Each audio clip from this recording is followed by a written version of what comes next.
కార్తీక మాసంలో చాలామంది non veg తినరు కదా! ఆ టైంలో నాన్ వెజ్ తినాలి అనిపిస్తే ఇలా మష్రూమ్ కర్రీని ట్రై చేయండి. టేస్ట్ విషయంలో నాన్ వెజ్‌కి ఏమాత్రం తీసిపోదు. ఫస్ట్ మష్రూమ్స్‌ని మీకు నచ్చిన షేప్స్‌లో కట్ చేసుకొని 2 మినిట్స్ ఉడకబెట్టుకొని పక్కన పెట్టుకోండి.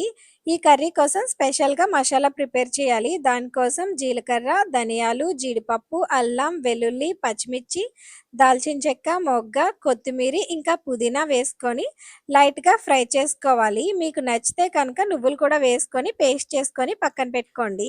ఇప్పుడు అదే ప్యాన్‌లో ఆయిల్ వేసుకొని దాల్చిన చెక్క, మొగ్గ, బిర్యానీ ఆకులు, సన్నగా కట్ చేసుకున్న ఆనియన్స్ కూడా వేసుకొని ఇది కొంచెం ఫ్రై అయ్యాక మష్రూమ్స్ కూడా వేసుకోవాలి. మీకు నచ్చితే మష్రూమ్స్ సెపరేట్‌గా ఫ్రై చేసుకోండి.